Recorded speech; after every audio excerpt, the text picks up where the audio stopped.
Brought to you by JMR Rentals, professional digital cinema and broadcast equipment rentals in Brooklyn, New York. JMRNY.com.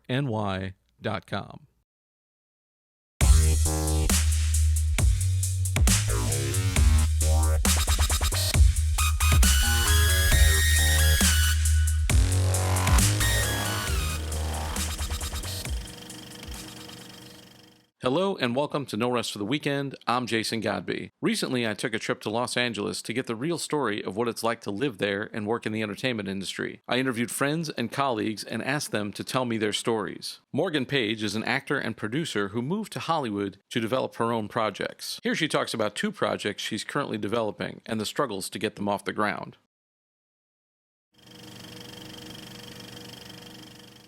You know, for example, investors. They're all about the numbers, right? They don't care about the creative story. They care about names. They care about money. For you to pitch a story is like you have to pitch the numbers along with it. But what happens is that the story will get melted out of that because you're trying to get a named talent for their money, which is going to take over the LOI. You know, it's going to take over the whole story. All the money is going to go to the named talent. So you really, I think, what we're doing is we're not going the Hollywood studio route. We're doing the independent private equity. I think that's something that we're compromising because of the fact that we don't want to deal with the rejection and the no's of that because we feel the story is so powerful and can really make an impact, and it's a strong message. Is it a case of sort of lower budget, more freedom? Yes. So basically we had this named talent attached to the project. Not fully attached because we didn't have an LOI, which is a letter of intent. And the filmmaker had a few meetings with her to discuss the project and see if she would be interested and available for our dates. However, we go back to the investors and we say which named talent we wanted to use for the project. And they were like, we're not giving this amount of money for the named talent. So then we have to go back to the agent and manager and negotiate lower. And then the investors going back are still not willing to give that amount of money. So we now have to let her go because we're not going to give her more. So then our next solution is go to another proposed cast on our pitch book, on our deck of who else we'd want to fill the role. So then we go and we ask, and then we try to have another meeting with someone else. And, so it's a whole cycle of that. And the solution is, we don't want to have named talent. We want to have unknowns. But however, the investors always want the names. So with that being said, you have to try to compromise any way you can. And, and it's a whirlwind of a game. It's a constantly puzzle piecing, it's part of the game. So I'll share with you what happened, which the lieu of situation is we are not using we're not working with those investors anymore. And we found new investors that are willing to give money without having to use top talent. And that's probably the best solution, is that you find, investors who are willing to work with you because maybe they are open to the story. Maybe you will find somebody who's actually has good money and they want to invest in artists. It is a tax write-off. So, also, the outcome is go with not an A or B, go with a E or G, lister. It's you have to compromise and go less money. We did a documentary recently about 1 in 25 women die a day in Tanzania, not giving enough medication or supplies, women who give birth. I met them randomly, the midwife and her husband, who own a helicopter company in Australia, and they built a clinic in Tanzania. And she showed me the teaser of what she was trying to do, but she doesn't know the film world at all. And I cried when I saw the teaser. And my friend said to me, why don't you, help? And I was like, okay, well, I'm not really anybody for me to help in Tanzania. So I have a production partner who does the financing side of things. And I marinated on it for a month, and then I reached out to her And I said, how can I help? What ways can I help? What do you need? And then it turned into this whole beautiful project. We got the editor in Spain, the script coordinator. We're hoping to turn it into a docuseries and go back and get the exposure for people. For these women and babies, but help get the financing there to help, medication supplies, the locals. So yes, it definitely has to speak to me in a strong message. The other scripts we have, they're very strong, driven women projects that are meant for the audience, to make a difference. I like strong stories that are impactful for an audience. I want to make a difference. That's my mission.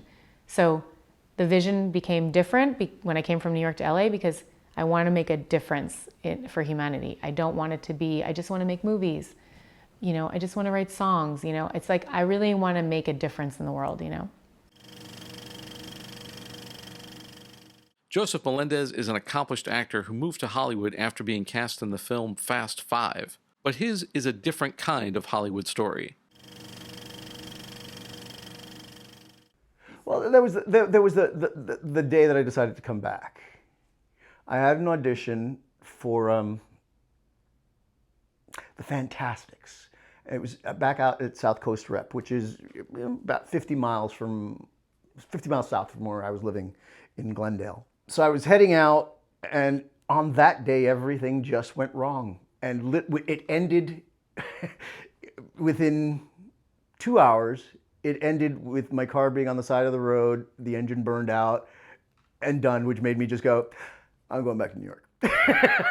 That's literally what happened. Honestly, when I came back to New York, I immediately got a job managing a restaurant that I used to work at, and I started getting hired almost immediately for TV shows. And that's really when my TV career kicked off. Yeah, started really kicking off. 2016, honestly. That's when my TV career just I got booked in Ozark, and I haven't looked back since. If a young actor tells me, I'm going to LA, my first question is that what you want to do, or are you doing it for the business? Because if it's for the business, it's not necessary. Honestly, it's not necessary. Just stay stay in New York and send your tapes, because they're going to do that anyway. And if you're a young actor and you have some kind of base here, meaning, maybe some casting directors already know you, maybe you have an agent here who doesn't have an office, a boutique agency that doesn't have an office in LA, why would you go? You're going to be, no matter what, you're always starting from scratch when you get to LA. You don't bring anything that you did in New York over there. It's about what you did there.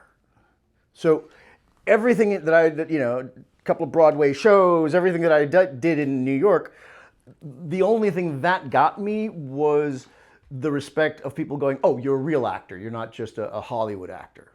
So that does make a difference. As soon as they see a New York resume, they're like, oh, no, these are real actors. No, they're not movie stars. The major difference that I have found with LA actors is they're more personalities. They're pretty much the same in front of the camera as they are off the camera. There's no change. It's just them. And they do it really well, and and that's how it is out there. But yeah, it's so interesting to see these actors these performers who aren't really making any transformation as soon as they get in the camera. They're just playing themselves constantly. I think that's the biggest thing I've noticed out there. That's the difference. The industry sets you up to be an asshole. And I don't think they do it on purpose. It's just they understand what we do as actors. And they understand that it is, I know everybody thinks it's easy to just stand in front of a camera and say it, but it's not.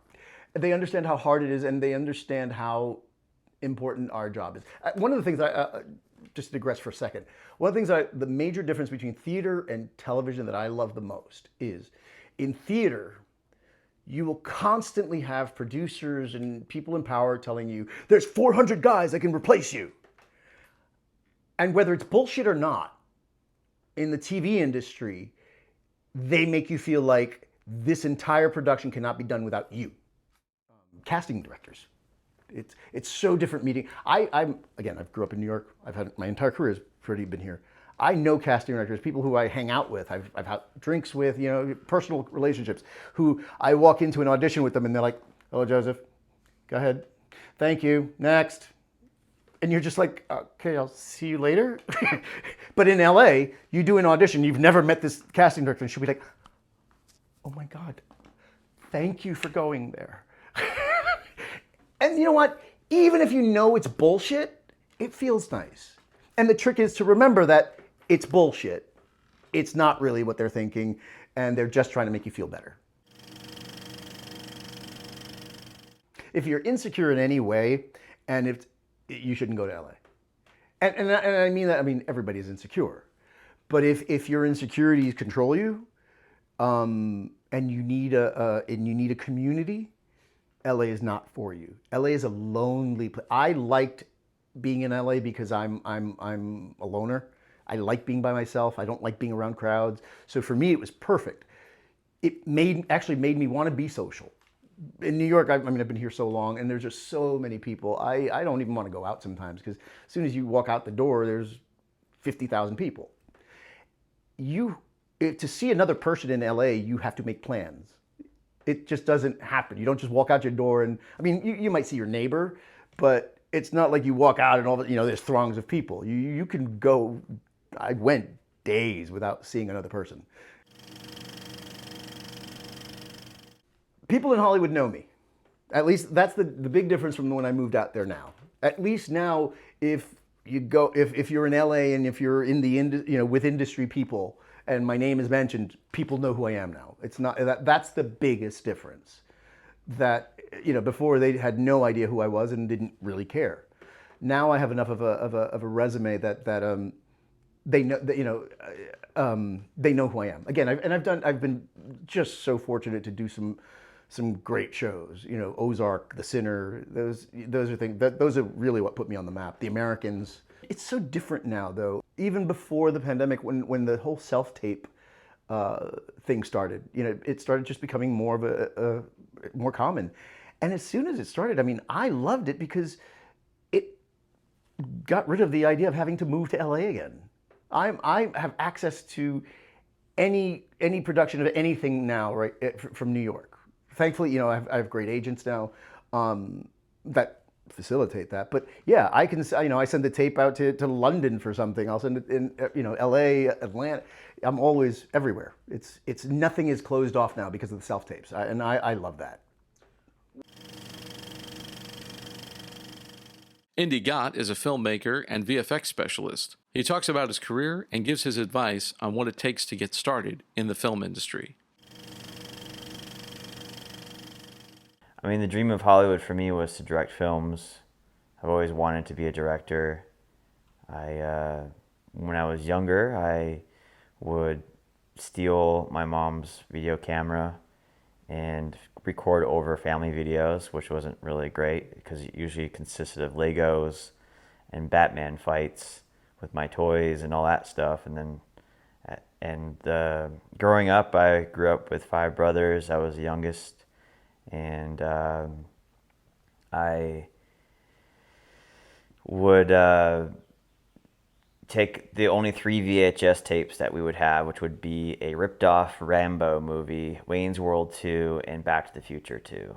And, I take that back. There's 4. There's Batman Returns as well. So those were the 4 movies that we had growing up, along with analog TV, and that's all we have.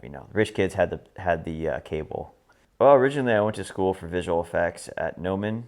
I did 3 years as a 3D generalist education through the workshop, and I learned everything from post-production. My logic behind it all for me to get into directing was to become a post-production expert. So I went, instead of going to film school, I went to visual effects school and got my education in that, and then I got a foot in the door doing VFX wrangling with an ASC member who was a VFX supervisor, and he brought me on a show, And that was kind of like my leg into the industry for a big Hollywood productions. The biggest thing for me to get jobs and to building relationships, essentially. Going to networking events, going to classes. I go to UCLA Extension. I meet people there. It's a good program to get into. It doesn't cost you a fortune.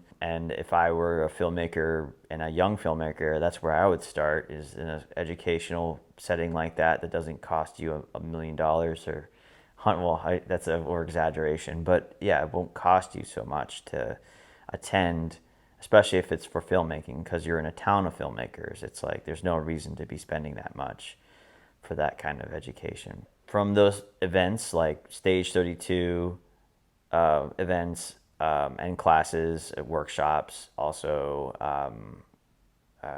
UCLA Extension and other things, you get to meet other filmmakers trying to be at your level, or you're even higher. Maybe there's some people that are different positions. You get to meet them, and it's a good little networking opportunity for those folks. And then you get to get onto your project. They usually call you in because you kind of have like a miniature like grind with them and doing an assignment of some sort, and you build your relationships. I built a few relationships.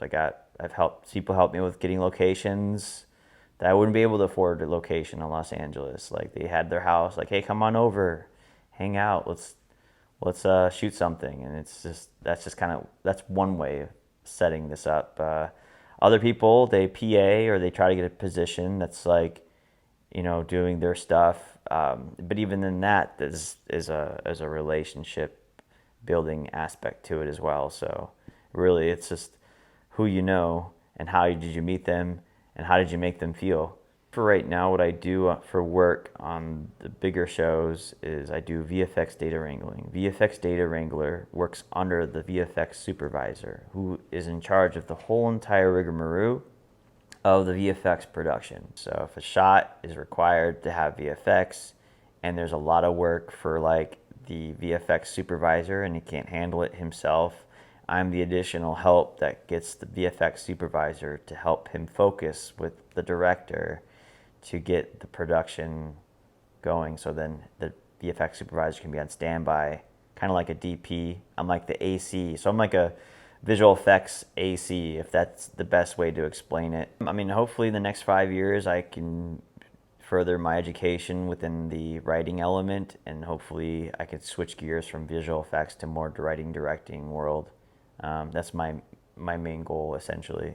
For now, on the regular layman of everything, of doing things like auditions for actors, I help with self-tapes, I help with demo reels, I'm writing my own little content, trying to pitch to producers, getting the smaller level. And mind you, when you're coming out here, you have to be realistic with yourself and be like, okay, I am here. You can't, if you meet someone that's here, that's great, but you really need to focus and key in on those relationships.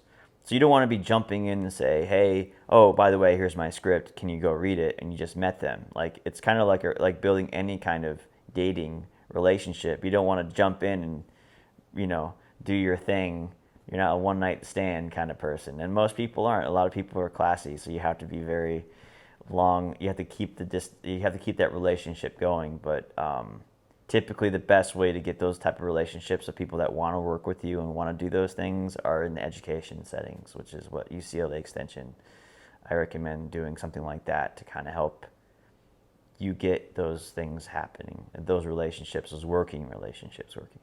If you're an introvert, it's really good to have a really good portfolio of things to really help hone in somebody to invest in you for your introvertness to balance out for your lack of extrovertness, I guess. So basically what I'm trying to say is you gotta be open-minded.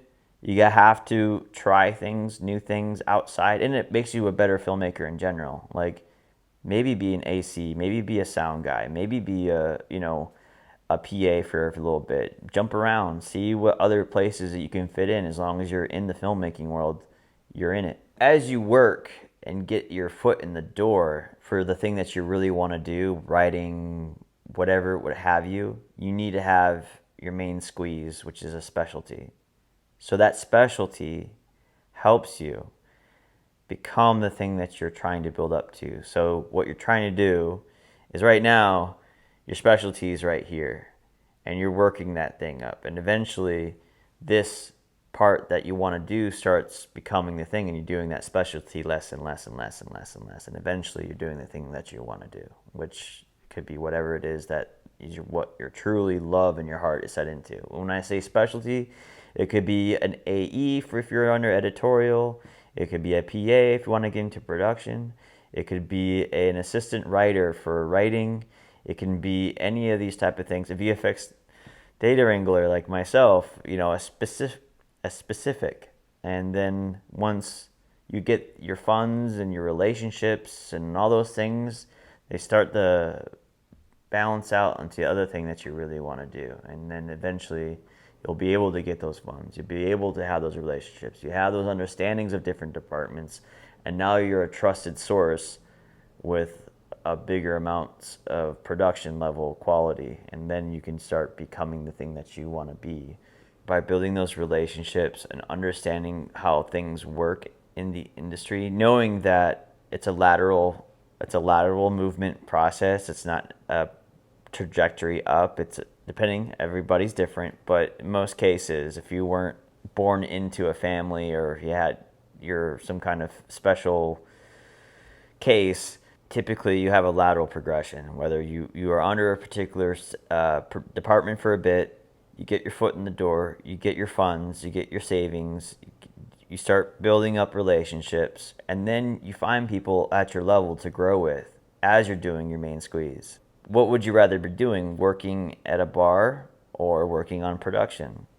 That's the biggest question you have to ask yourself. Do you want to be looked at as a waiter, or do you want to be looked at as a filmmaker? No offense to waiters out there, of course. I mean, there's a lot of actor waiters that are really good. I met a lot of great people that way. But there's just, what do you do? I worked on production. Oh, that's great. That's awesome. But this is when I was saying with backtracking to education, going to UCLA Extension. You find people at your same level wanting to do the thing to next level their wants and needs of what they really want to be. And those are the people that are excited for you being that progression. And once you start building that progression, winning awards, making other people money, it doesn't matter what you did before. You made them money and you made them happy and you made a change to some kind of industry of whether it be at the film festival circuit or at the pockets of producers. As long as you could show that element in that history, you seem deemed safe as a person to, and this is from as a director or film, you got to deem safe to production to know that this guy can make us funds. So in other words, you have to, in addition to working, you also have to have personal projects. Personal projects, yeah. Personal projects is what gets you where you want to go. If you want to do something to keep the food on the table, and just make sure that it's in the entertainment industry.